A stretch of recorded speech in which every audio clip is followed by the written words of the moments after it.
Buenos días, les agradezco su presencia para la presentación hoy en el marco de la Feria del Libro de Bogotá, versión 2017, de la presentación de este libro, Víctimas falsas, verdaderas y acomodadas, del sello Ibáñez. Es un libro de corte periodístico que realicé con base en un fenómeno que está ocurriendo en el país, de las falsas víctimas, las personas que se aprovechan de la situación de vulnerabilidad que tienen o que en algún momento no tienen presencia del Estado y por eso se configuran como víctimas sin serlo. También pueden ser falsos indígenas, personas que buscan hacerse a beneficios que no les corresponden, y sobre eso vamos a hablar esta media hora.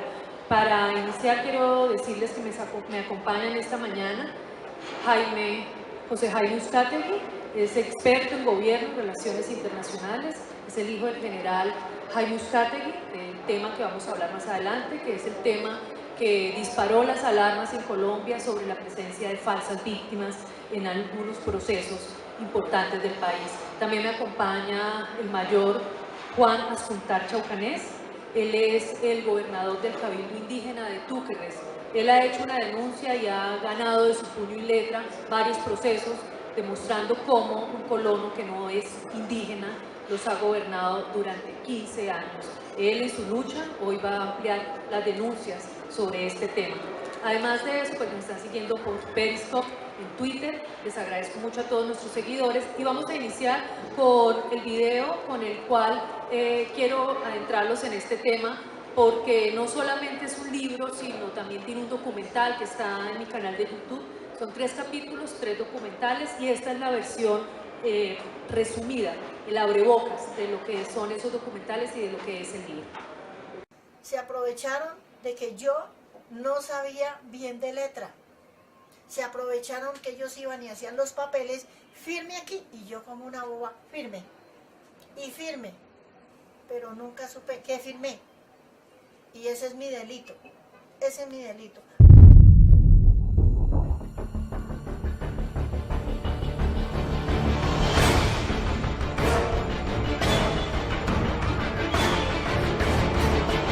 Que los responsables, los cuales determinaron a las falsas víctimas de la masacre de Mapiripán, respondan ante la justicia colombiana.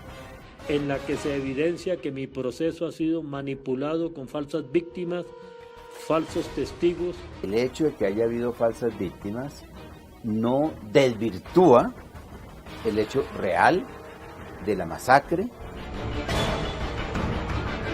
Entonces, ¿aquí qué pesa más? Aquí pesa el pool de abogados, los senadores a bordo, la plata que les pagan, el whisky que se beben, o priman más los derechos de los pueblos indígenas. Hay que cerrarle el paso a la dirección de etnias en términos que termine certificando a todo el que diga que se considera indio. Este caso de tierras es un caso de trascendencia nacional e internacional, es de interés político, de interés público, de interés jurídico nacionalmente. Paz por un lado con AFAD, pero atacando a empresarios, atacando a las personas que pueden desarrollar la región. En el municipio del Peñón las víctimas las conocemos y nosotros queremos una paz clara, nosotros queremos una paz real.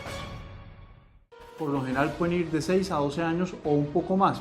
Yo creo que esta jurisdicción especial para la paz que se crea, sin duda va a tener una responsabilidad enorme. Esos campesinos representan los legítimos dueños de esa tierra.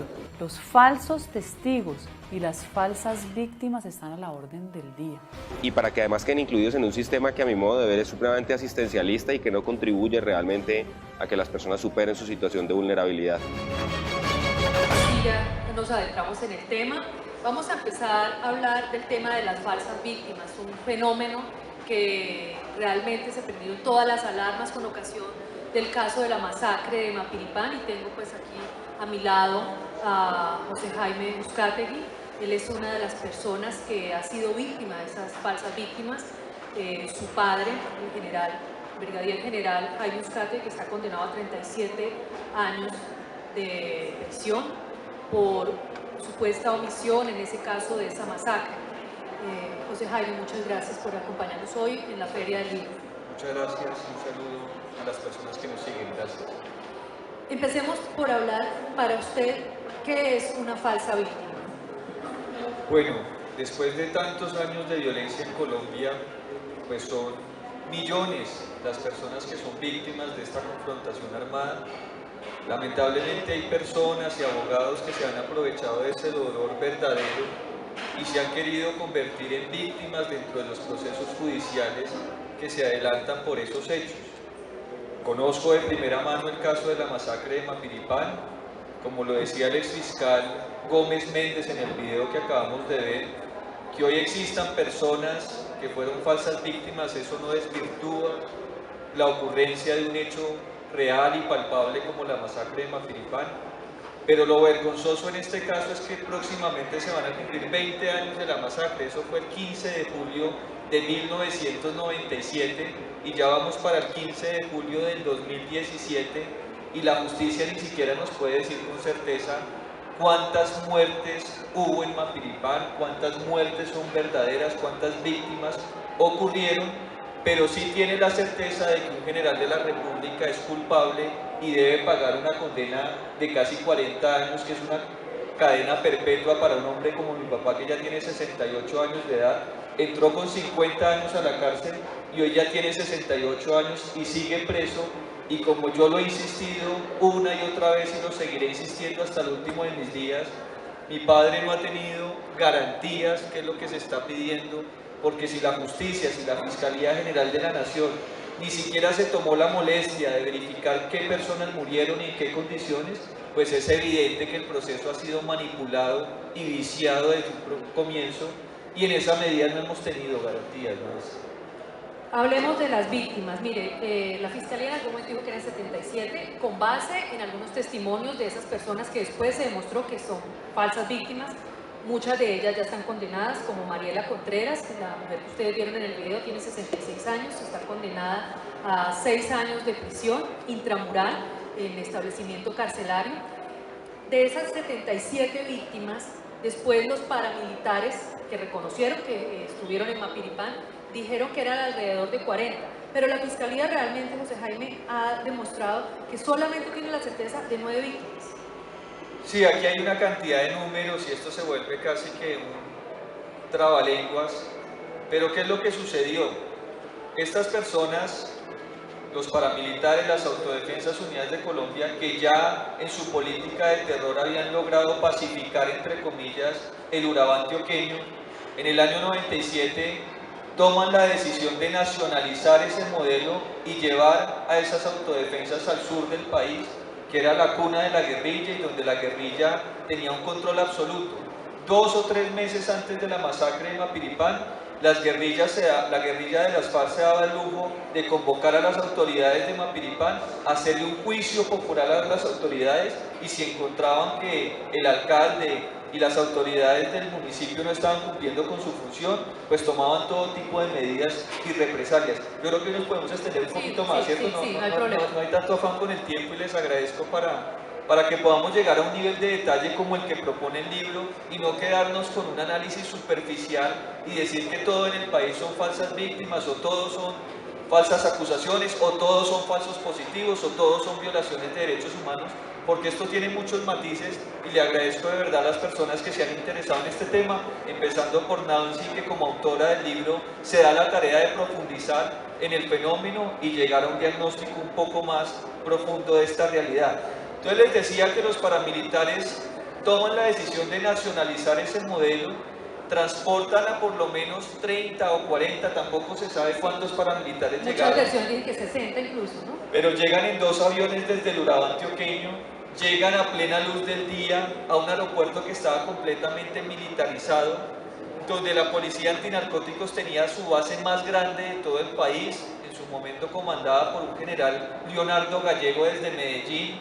Ahí hay muchos nombres que salen a la luz pública, pero que en realidad no han sido esclarecidos en términos de responsabilidad. Lo cierto es que logran llegar a Mapiripán, llegan el 12 de julio, a plena luz del día, se transportan por río y por trocha hasta Mapiripán, llegan a Mapiripán el 15 pasando todo tipo de controles militares, policiales y civiles, porque para eso había un gobernador, había un alcalde o varios alcaldes que intervienen en estos hechos. Y lo cierto es que durante 5 días se dan el lujo de aterrorizar la población de Mapiripán y con lista en mano llevarse unas personas para el matadero municipal, torturarlas, asesinarlas, y a partir de la versión que se dijo de que los paramilitares habían arrojado varias de esas personas al río, pues se abrió un boquete, discúlpenme la expresión, para que toda persona desaparecida en la región llevara a ser declarada como falsa víctima de la masacre de Mapiripán.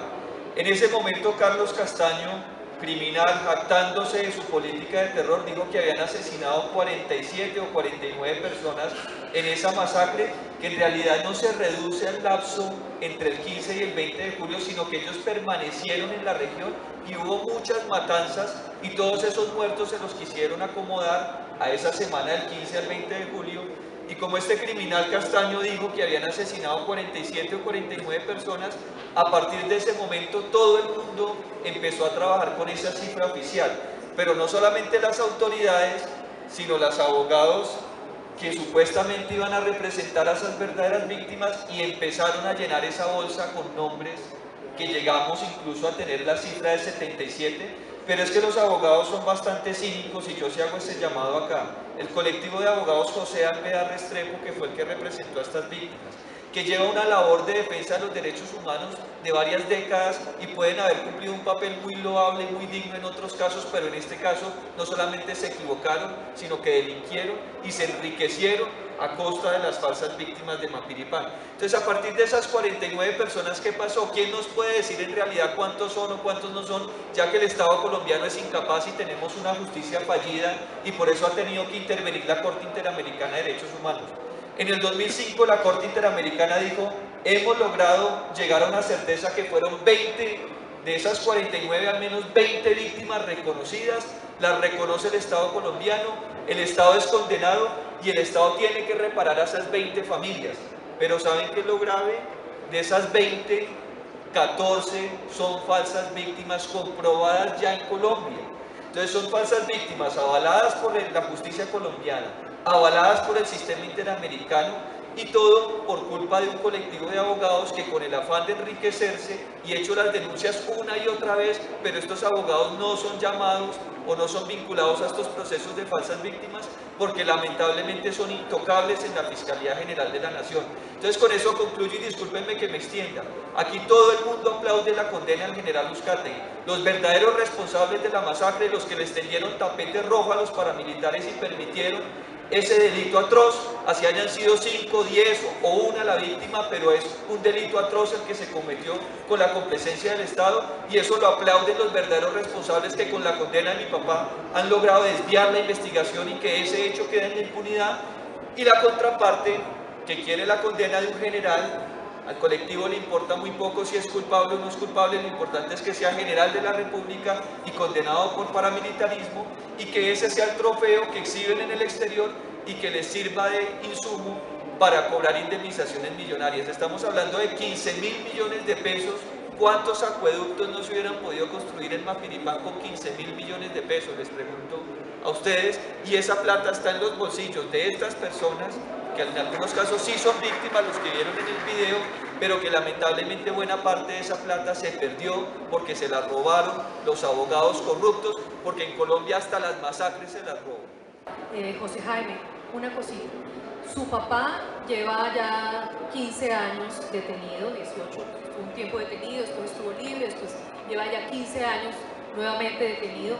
El general siempre ha denunciado que él no tuvo responsabilidad, tiene unas pruebas, y hay una prueba, digamos, que reina, que es sobreviviente, que no se tuvo en cuenta durante el proceso, y es que en un debate que incluso hace el entonces senador Petro, no amigo de los militares, paradójicamente, el doctor Gustavo Petro, hace un debate en 2006 y le pide al entonces ministro de Defensa, hoy presidente de la República, doctor Juan Manuel Santos, que confirme y haga una investigación si la responsabilidad operacional y el cuidado de Mapiripán dependía del general Uzcategui.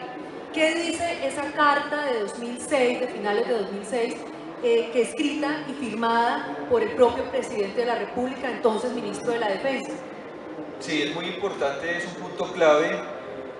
Hay que aclarar que mi papá no estaba en San José del Guaviare, el lugar de los hechos donde aterrizaron los paramilitares. Mi papá era el comandante de la 7ª Brigada del Ejército en Villavicencio. Quienes conocen la zona conocen las distancias entre Villavicencio y San José del Guaviare y entre Villavicencio y Mapiripán. Mapiripán, a pesar de ser un municipio del Meta, depende para todos los efectos, incluso eclesiásticos, de San José del Guaviare porque es más próximo, está simplemente separado de San José por el río Guaviare. ¿Qué es lo que sucede? A mi papá no le han dicho, usted armó a los paramilitares, usted fue cómplice, usted se confabuló con ellos, no. Le dicen, usted era el general de la zona, lo cual no es del todo cierto. Usted recibió informaciones de que eso iba a suceder y debió haber evitado esa matanza y al no hacerlo es tan responsable como quienes la realizaron. Pero ¿qué sucede? Que hemos demostrado con muchos documentos que mi papá como comandante en Villavicencio no era el militar o no era el comandante militar responsable de la zona de Mapiripán, porque allá había una brigada móvil del ejército y las brigadas móviles tienen la misma jerarquía que las brigadas fijas, en este caso la 7ª Brigada. Entonces dentro del proceso se generó un debate pero muy amplio alrededor de si había o no había jurisdicción y tenemos un perito, el mejor que se puede tener, porque era el ministro de la Defensa en el año 2006 cuando se solicitó la prueba y es el hoy presidente de la República, Juan Manuel Santos Calderón, y gracias a la intervención del senador Gustavo Petro en el Congreso se le preguntó al ministro Santos, oiga, díganos, aclárenos si el general Uzcategui era o no el comandante militar de la zona. Eso lo tienen que poder verificar muy fácilmente desde el Ministerio de Defensa. A los pocos días el ministro Santos efectivamente contestó y certificó por escrito que el general Uzcategui como comandante de la 7ª Brigada no era el comandante militar del batallón Joaquín París y eso en palabras del senador Gustavo Petro indica que el general Uzcategui es inocente por lo menos por un delito de omisión. Si le quisieran demostrar algún otro vínculo distinto con las autodefensas pues tendrían que hacerlo, pero no existe y en este caso es una realidad que el general Uzcategui no tenía jurisdicción. Entonces, si no hay jurisdicción, no puede haber omisión y en esa medida mi papá es inocente y durante 18 años se le ha perseguido de una forma infame, como les digo, para satisfacer los intereses de impunidad que hay en este caso. Pero ¿qué es lo grave? Ya estamos en el 2017, ya no hablemos hacia atrás. Ayer leía la revista del alemán, jefe paramilitar de esa zona y que seguramente tuvo que ver con los hechos de Mapiripán. Ya está en libertad y está pontificando sobre la paz. Al esposo de Mariela, la señora que ustedes vieron en el video, sí se lo asesinaron 2 meses antes de la masacre paramilitar y se lo asesinó las FARC. Entonces miremos a ver los del secretariado qué responsabilidad tienen en la muerte de Mariela y también están libres pontificando sobre la paz. Y el general Uzcategui, como tantos otros militares, se están pudriendo en una cárcel, en este caso por un delito que no cometió, y todo el mundo feliz y campante, porque la gente se roba la plata, los abogados se roban la plata, reciben sus premios internacionales por defensa de los derechos humanos. Es decir, que aquí todo el mundo sigue hablando de una falsa verdad y eso es lo que nos va a conducir a una falsa paz. Entonces, si ustedes me lo permiten y con eso termino mi llamado en este estrado y gracias a la invitación de la autora del libro que estamos analizando hoy, Nancy Sáenz, es al presidente Santos que se ponga la mano en el corazón y haga algo por los militares que están injustamente encarcelados, porque ellos no pueden ser los chivos expiatorios de este proceso de paz, porque esto lo único que nos va a conducir es a una falsa paz. Aquí todo el mundo quiere pasar la página de la violencia de una vez por todas, pero si no hacen justicia para las verdaderas víctimas de Mapiripán, que las hay, esas personas y esas familias no van a dejar pasar la página. Pero si la quieren pasar con un falso victimario como el general Uzcategui, aquí está esta otra víctima, yo no voy a dejar pasar la página de Mapiripán, así como el gobernador tampoco va a dejar pasar la página de los falsos reclamantes de tierra en Nariño, porque aquí hay otras víctimas que también reclaman verdad, justicia y reparación. Entonces, si en esa medida, si es paz lo que se quiere, que se nos dé verdad, justicia y reparación a todos, o de lo contrario simplemente estamos armando la antesala de otros 50 años de violencia, cualquiera que sea, porque aquí hay muchas víctimas, mucho dolor, y no queremos seguir así, porque de lo contrario vamos a continuar en guerra. Qué pena que me estén y gracias por su paciencia. El libro tiene 3 temas: falsos reclamantes de tierras, el caso emblemático es la Hacienda Las Pavas, un caso que lleva más de 12 años sin resolver, el caso de la masacre de Mapiripán, que como ustedes lo escuchan, va a cumplir 20 años y todavía tiene muchas aristas que hay que analizar y que hay que resolver. Faltan muchas respuestas ahí y faltan que muchos responsables realmente paguen ante la justicia. Y finalmente, el tema de los falsos indígenas. Gobernadora Askuntar, Mayor Askuntar, gracias por acompañarnos. Empecemos a hablar de qué fue lo que pasó en su resguardo hace cerca de 16 años, 17 años. Sí, bueno, un agradecimiento a Nancy por haberme invitado a este evento y de igual manera por darme la oportunidad de dar a conocer por medio de este libro la realidad que están viviendo los pueblos indígenas en Colombia. Desde antes de la Constitución del 91, en Colombia ser indígena era un insulto, nadie quería ser indígena. Después de la Constitución del 91, cuando ya llega los 27 artículos que logramos plasmar en la Constitución, más las prerrogativas que ya el Estado empieza a reconocer a las comunidades indígenas por el reconocimiento de minorías étnicas y por la destrucción de nuestra identidad cultural que se había dado por la colonización, entonces se despierta ya la ambición del colono, del campesino de la región a querer participar, a querer ser parte de las comunidades indígenas. Con esto pues también en nuestros territorios llegó el auge de la guerrilla, en los años 93-94, y la guerrilla empieza a movilizar a la gente de los sectores rurales para que también reclamen su parte como indígenas. Entonces llegó a nuestra comunidad en los años 93-94 una población bastante grande, atropellando a los mayores que estaban en la autoridad, amenazándolos la guerrilla, haciéndolos dormir en el monte y toda esa situación. A meter en esa bolsa del resguardo a todo el que quisiera ser indígena para aumentar el censo de los indígenas, para ganar votos, para ayudar a hacer proselitismo a senadores. Eso es lo que tenemos entendido, eso es su denuncia. Durante muchos años sistemáticamente lo fue haciendo. Sí, claro, es que esa era la finalidad. La finalidad era apoderarse de la autoridad indígena para hacer proselitismo político. Entonces luego ya entrarían entonces senadores, representantes a la Cámara, diputados, hasta Silvio Lago llegó a ser diputado con una votación de 12.800 votos en ese tiempo, y pues a quién no le despierta esa ambición de los parlamentarios. Entonces muchos parlamentarios, entre ellos pues Enrique Esmaya, Miriam Páez, Werner Zambrano, ahora últimamente Guillermo García Realpe y Germán Carlosamo. Eso fue para nosotros pues lo que hemos podido evidenciar, esa fue la finalidad, apoderarse de la autoridad indígena para luego convertir esto en un proselitismo político, y más que político, politiquero, apoyado por los grupos al margen de la ley. En primer lugar pues con la guerrilla y luego con el paramilitarismo que entran a ser parte ya en el año 2002. Gobernador, ya usted pasan los años, usted es nombrado por, digamos que por esos ancestros, por la ley de su comunidad, usted queda como el mayor, como gobernador. Bueno, por eso en buena hora se ha escrito este libro que, como digo yo, y ya con eso termino porque de verdad que he hablado mucho hoy, es un verdadero homenaje a las verdaderas víctimas. ¿Qué daño se le hace que se siga hablando de falsas víctimas cuando las verdaderas víctimas están pidiendo en todo su derecho verdad, justicia y reparación? Los invito a que profundicemos en esto. Hay colectivos de abogados como José Alvear Restrepo que no han respondido por estos hechos. Hay empresas como Selva Limitada, que fue la que transportó a los paramilitares desde Antioquia hasta San José del Guaviare, que también se lucraron a costa de este negocio y no han respondido. Que responda quien tenga que responder, y es la única forma de que en Colombia nos aproximemos a un escenario de justicia, de paz y de reconciliación. Muchas gracias, Nancy, muchos éxitos con esta publicación.